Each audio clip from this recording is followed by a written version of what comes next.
Hello, everyone. Thank you. Thank you. Thank you. Okay, quiet. That's enough. This is a podcast by my dad and my uncle. They talk a lot about music, like a lot. So please sit back and enjoy. I think they are going to start in about 14 seconds.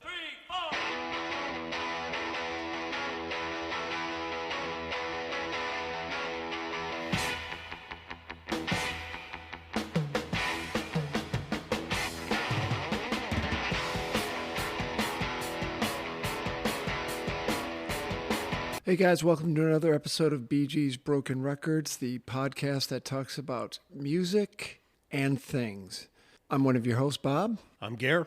And we're here to entertain you for the next 20, 30 minutes, the amount of time it takes you to walk your dog around the block, a good healthy walk, and we'll chat about everything from early inception of music to modern music to whatever it takes. Stuff.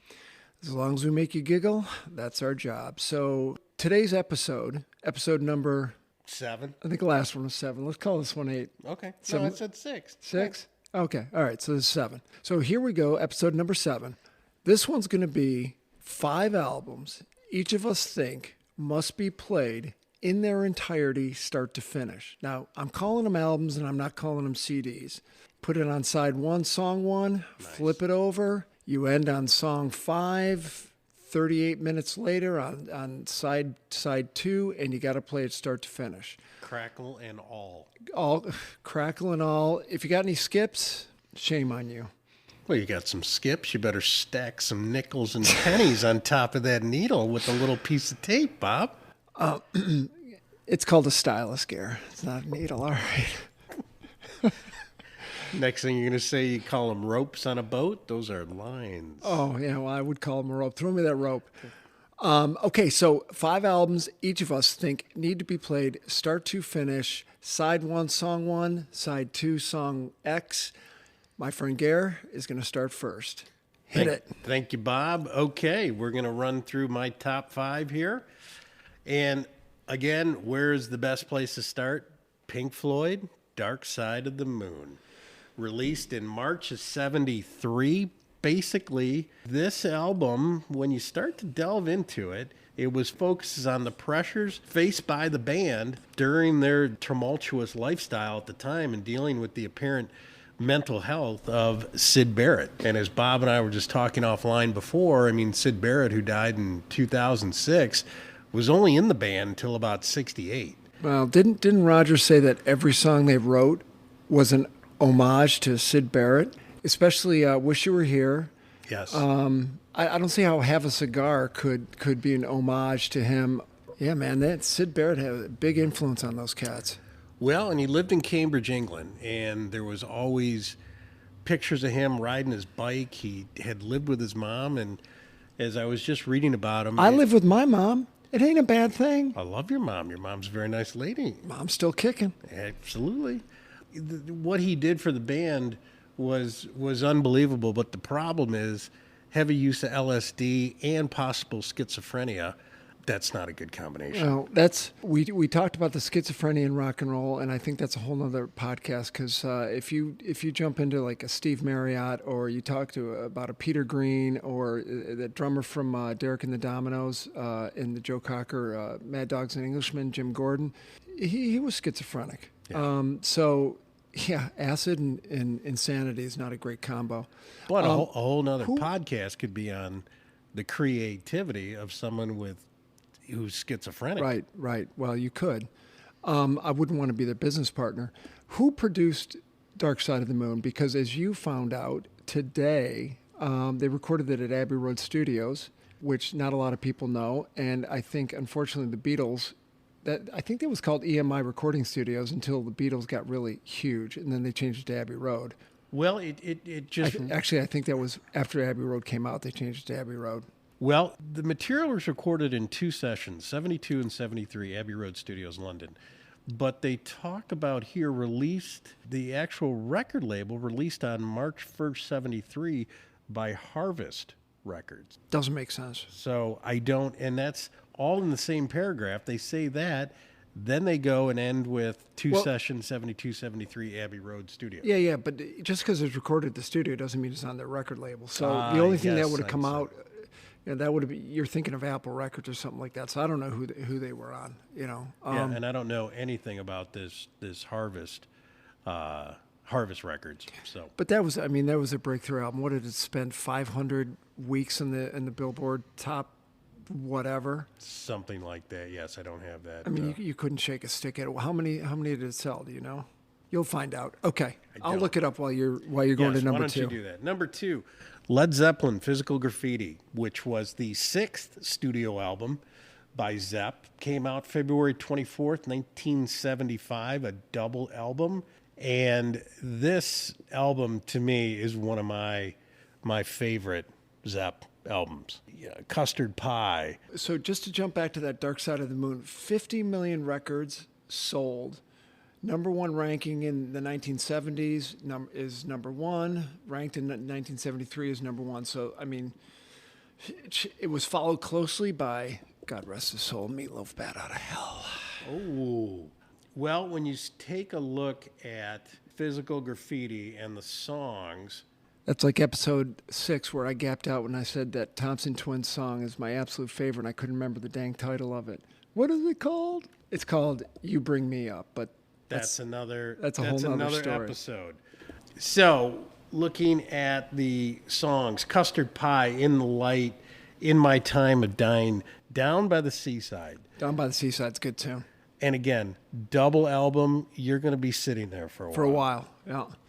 I'll tell you, my favorite one was House of the Holy. I thought that album was just phenomenal. The Ocean, Fantastic. just straight up rock and roll. Fantastic. This particular album, Led Zeppelin's 1975 Physical Graffiti, sold over 8 million copies. So I don't know where that ranks in Led Zeppelin. Trying to figure it out. Yes, thank you, Bob. It was later certified 16 times platinum, 8 million copies. Moving on, 1970, the Rolling Stones, Get Your Yayas Out. Great album and a phenomenal cover of Chuck Berry's Carol. Oh. Love that song. Phenomenal. And putting Charlie Watts on the cover, which I thought Hilarious. was kind of funny. Hilarious. And they were always, for the guy who didn't want the limelight, it was more in later years, they were always pushing Charlie out in front. And he, God rest his soul, was the heartbeat, no pun intended, of the Stones. Again, September of 1970. It was recorded, live recordings in New York City and Baltimore, and it was released just before Let It Bleed. It was the first live album to reach number 1 in the UK. I did not know that. I've got to do it. Paint it black. Paint it black, you devil. Hey, just so you know, Physical Graffiti, number 43 in the top albums of the 70s, sold 9. You got to love this. To be exact, 9,295,130. Well, in my information, it was over 8 million. So that's true. That's kind of a big, a million plus over. And to keep moving on here, Bob Dylan, 1975, Blood on the Tracks. Phenomenal. Awesome. Phenomenal album. And how crazy is this? So it was a 2-album. This is one of Bob's 2-album stints with Asylum Records, but this particular album was his 15th studio album in 1975. And I know, Bob obviously started out as a folk singer in the 60s, but his 15th album by 1975. Yeah. Which is unreal. And from what I heard, it was all about his divorce, or his divorce had a lot of relation to the songs that he wrote. Well, it was linked to his personal life and his estrangement from his then wife, so I'm right. Sarah. Yes. Okay. All right. One of their children, Jacob, who we know from the Wallflowers, described the songs as my parents talking in interviews. It's kind of weird. Jacob Dylan, don't think he digs his dad very much. No. And again, as we always keep saying, another episode, Wallflowers, not that bad. No, I like them. Not I like that them. bad? Yeah. No, they can rock out. I would not turn them off. This album reached number 1 on the Billboard 200 charts and number 4 on the UK album chart with the single Tangled Up in Blue, peaking at number 31 on Billboard's Hot 100 Singles chart. All I know is it's just a phenomenal album, and if you haven't played it all the way through, sit down. You're gonna enjoy this. I got to tell you, that pick for you, Dylan Blood on the Tracks, surprises the hell out of me. Come on, No, Bob. no, I'm What do you- serious. I'm serious. Look, did you have a Dylan album besides the greatest hits in college? If you even had that. I had Highway 61. 61. I had a I had great. Infidels. I had Infidels also, which is a great album from about 86, 5. No, I think it was 3. Oh, 3. I think it was Oh, 3. you're right. And I had, I think that was it. See, I didn't discover Blood on the Tracks until Chicago. Yeah. You know, Great album. I can't say I have a lot of Dylan, but boy, when you really sit down and listen to, any Dylan song, say maybe a little earlier, 70s, the lyrics are phenomenal. Absolutely phenomenal. There's one off his 2000 album called. There's a song called Mississippi. It's like 6 minutes long. That's a song that I will hit rewind and play it over. I wish it was a 25-minute song. It's so freaking good. Now, I realize Bob is he's 80 now. Yeah. What year did we see him at Cobo? We saw him in 2000. It was right before 9/11. And his voice was gone. Oh, you know what? He had no voice. Okay, I'm going to tell you. So we walked up in front of Cobo, yeah? Had a couple beers across the street. Walk up. Guy's like, you need to? Yeah, sure. You're at face value. Boom, walk in. Standing on the floor. I don't think I'd seen his show at Cobo ever. Oh, no. I saw Kiss there. Duh. Stupid. I thought it was a great show. Charlie Sexton on guitar. The band was phenomenal. Dude, that was the best part of the whole show. And I looked over at you, I'm like, is that Charlie Sexton? Yeah, playing but guitar? Charlie didn't play any leads. No. Not one. He was all rhythm. And do you remember the militancy, if I can say that, of Dylan. Oh, yeah. Just looking at nobody would even yeah. scratch their nose I know, without his looking permission. at Dylan. Yeah. Okay, my last one on this list, the band, The Last Waltz, Greatest hit. right? I'm just kidding. And again, what was Neil Diamond doing there? Wasn't that something to do with his manager? No, or their manager? Robbie was producing his album. Okay. Yeah, and even Levon's like, what the? Right. As we all know, it was the farewell tour or concert, I should say, and that was 76 Thanksgiving, at the Winterland. Winterland in San Francisco. Correct. Bill Graham, Yep. Correct. filmed And- by Scorsese, who became good buddies with Robbie and edited to make Robbie look like he was the leader of the band. Can't even go there. I can't tell you how I know. many interviews I've seen with him on like CBC. Well, he's the only one alive. He's rewriting history right now. Garth still alive, Yeah, but Garth, but Garth doesn't. He he's doesn't. gone. He does. Well, is he? No, he's not gone. But He does. Well, he doesn't jump into the Fray. the fray at Yeah. all. But yeah. I remember when we were living together back in college when Richard Manuel 85. and you were like, you showed that to me. Yeah. I had no idea who Yeah. he was. But yeah, I mean, at the end of the day, Levon, come on. He was the band. He was the band. And They were his stories. So yeah, okay, I and agree. Robbie jerk. So that's my list. Talk amongst yourselves. We can always delve into it. If you want to send us some feedback, we can always go further. But that's all I got. Okay, I'm going to jump into it with my 5. Side A, song 1, and on side whatever. Got to copy this band from Gare. Pink Floyd, The Wall, double album, start to finish. Great album. Just has some type of a flow to it, and I was never, ever a Pink Floyd fan. I think the only albums I own, I think I only own The Wall. But it, to me, is awesome. 30 million records sold. Wow. Topped the U.S. charts and came out in November. So this is like the Clash London Calling.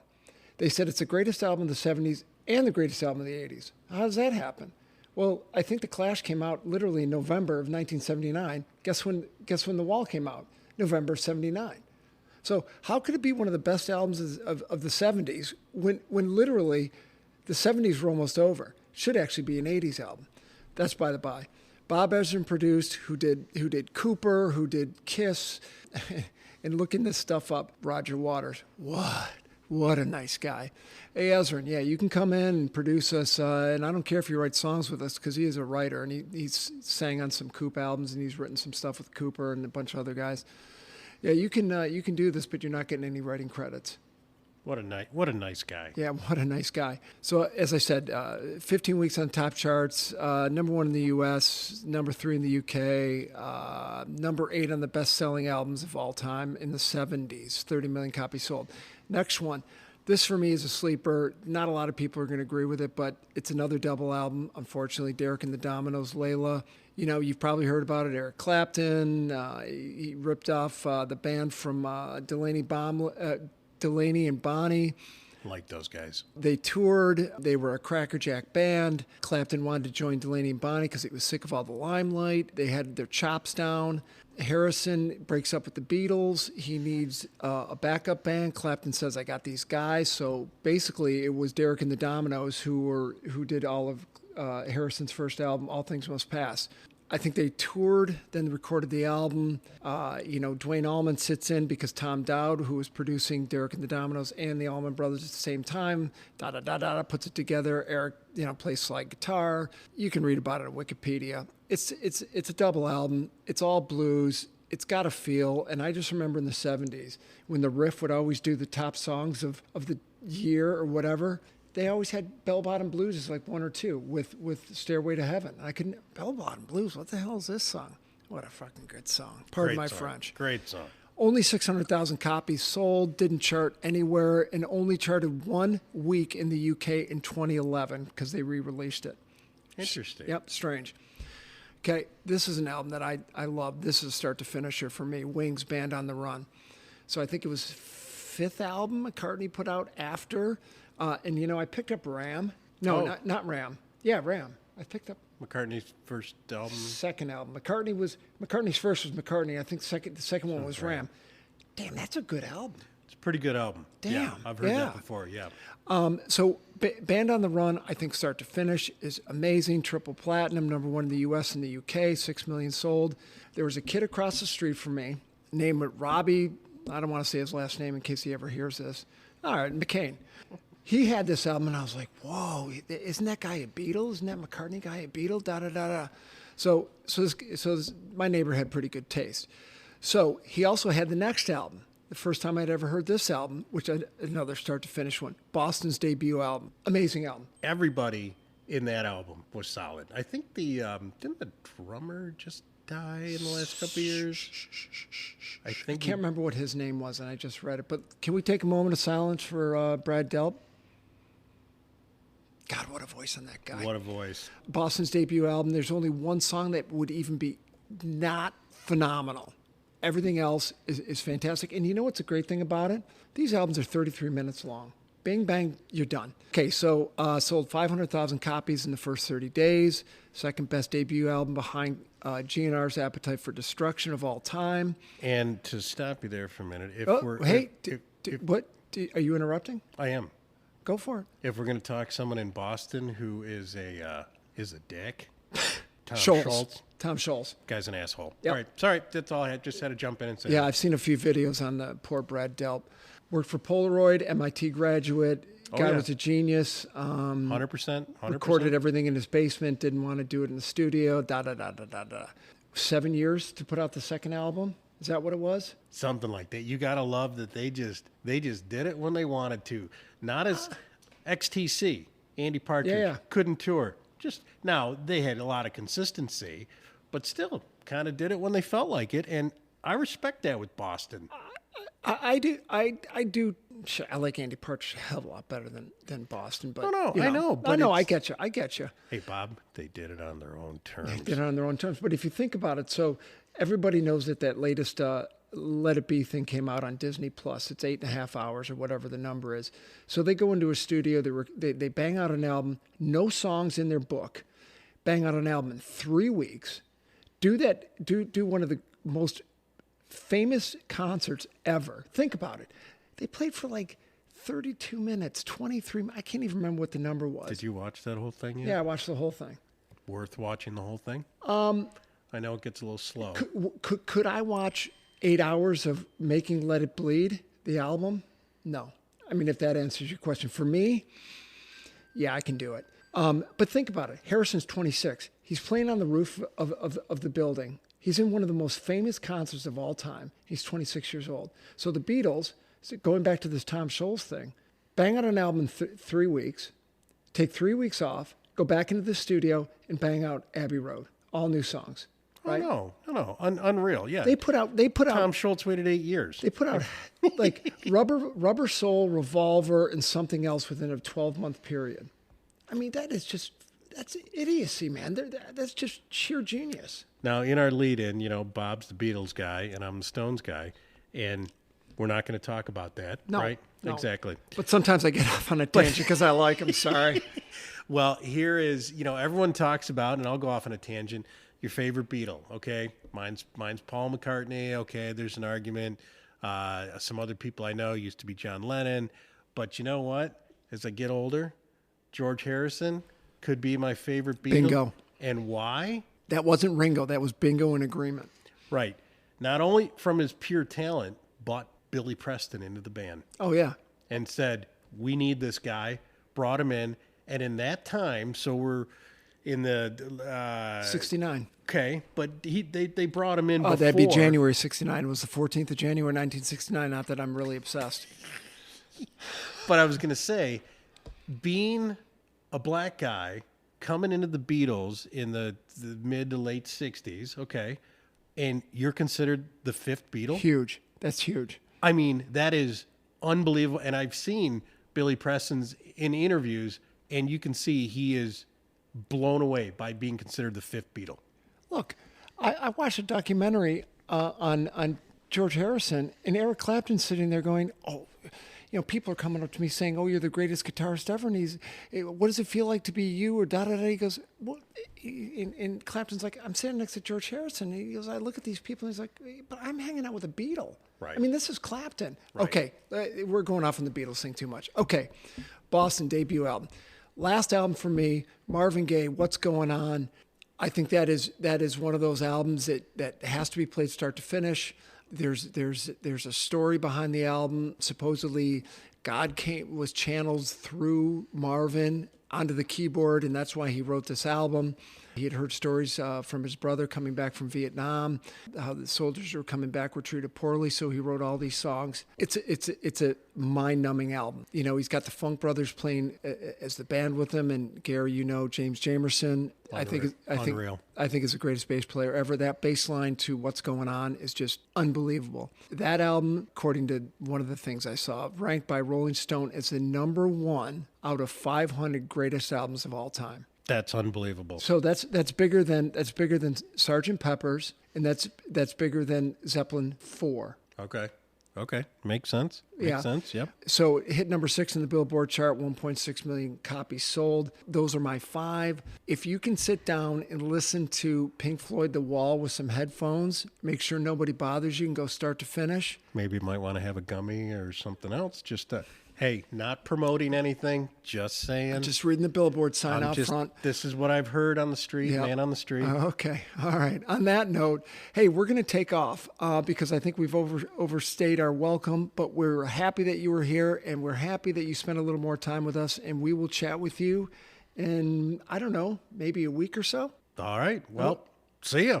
Okay. Thanks. Bye.